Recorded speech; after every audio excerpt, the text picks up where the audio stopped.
Terimalah salam Buddhis dari saya, Namo Sang Hyang Adi Budaya, Namo Buddhaya.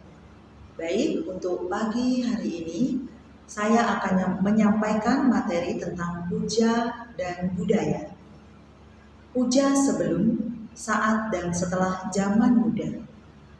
Puja pada zaman sebelum Buddha lebih bermakna sebagai persembahan kepada para dewa. Hal ini dilakukan dengan cara mengorbankan hewan, bahkan mengorbankan manusia kepada para dewa. Sejarah puja kepada para dewa diawali dengan munculnya ajaran Brahmanisme. Puja sebelum, saat, dan setelah zaman Buddha. Puja pada zaman Buddha memiliki arti yang berbeda, yaitu menghormat. Pada masa Buddha terdapat suatu kebiasaan yang dilakukan oleh para biku yang disebut dengan wata atau merawat Buddha dengan membersihkan ruangan, mengisi air, dan lain-lain.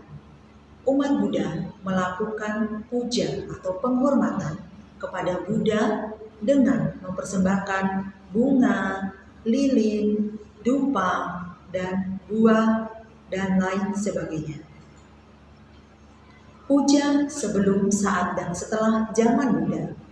Setelah Buddha parinibbana, Buddha tetap berkumpul untuk mengenang jasa-jasa dan teladan Buddha atau merenungkan kebajikan-kebajikan Tiratana, yaitu Buddha, Dhamma, dan Sangha. Kebiasaan baik lain yang dilakukan oleh para biku dan samanera, yaitu setiap pagi dan sore atau malam mereka mengucapkan parita yang dikenal dengan sebutan kebaktian atau puja bakti. Puja sebelum, saat, dan setelah zaman Buddha. Puja sebagai penghormatan. Penghormatan dalam tradisi agama Buddha dapat dilakukan berbagai cara, di antaranya yang pertama, merangkapkan kedua tangan di depan dada atau bersikap anjali. Yang kedua, bersujud atau bernamaskara. Yang ketiga, berjalan memutari atau pradaksina sebuah bangunan wihara atau rupang Buddha atau pohon Bodhi, stupa atau candi sebagai objek puja yang disebut dengan puja layawatu sebanyak 3 kali.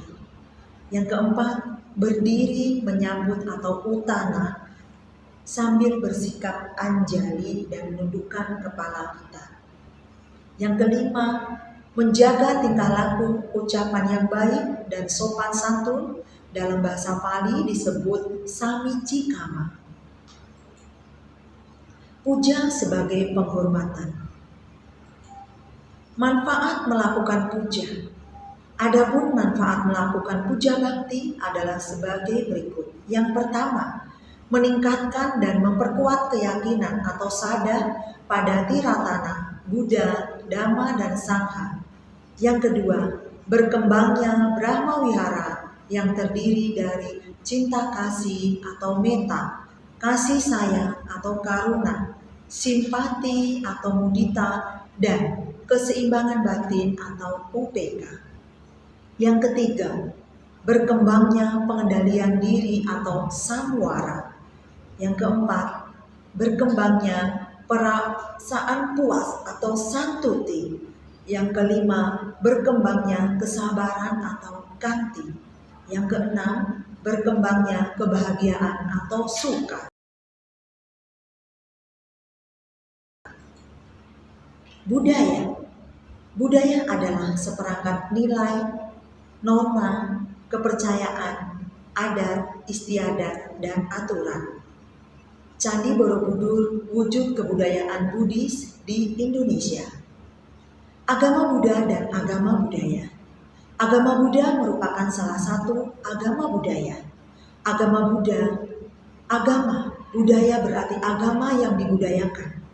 Agama yang dibudayakan adalah ajaran suatu agama yang dimanifestasi dalam kehidupan sehari-hari oleh penganutnya, sehingga menghasilkan suatu karya atau budaya tertentu yang mencerminkan ajaran agama tersebut. Hal yang mendasari mendapat bahwa agama Buddha merupakan agama budaya adalah terdapatnya wujud-wujud kebudayaan dalam agama Buddha.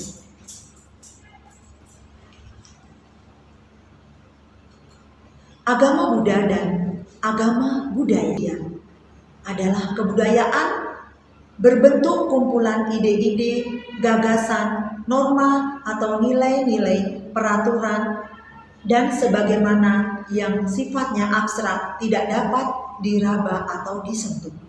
Yang kedua, aktivitas atau tindakan. Wujud kebudayaan sebagai suatu tindakan berpola dari manusia dalam masyarakat itu. Yang ketiga, yaitu artefak atau karya. Wujud kebudayaan fisik yang berupa hasil dari aktivitas, perbuatan, dan karya semua manusia dalam masyarakat berupaya. Benda-benda atau hal-hal yang dapat diraba atau dilihat dan didokumentasikan. Agama Buddha dan tradisi. Nah, ajaran Buddha toleran terhadap tradisi dan adat istiadat asalkan tidak membahayakan kesejahteraan orang lain. Buddha mengajarkan agar tidak mempercayai sesuatu hanya karena hal tersebut merupakan tradisi atau adat. Dalam Kalamasuta, Buddha menyatakan, engkau harus mencoba atau tradisi tersebut dan menguji sepenuhnya. Jika tradisi itu masuk akal dan mendatangkan kebahagiaan bagimu dan kesejahteraan bagi orang lain, maka kamu seharusnya menerima dan mempraktikkan tradisi dan adat tersebut. Agama Buddha dan upacara ritual.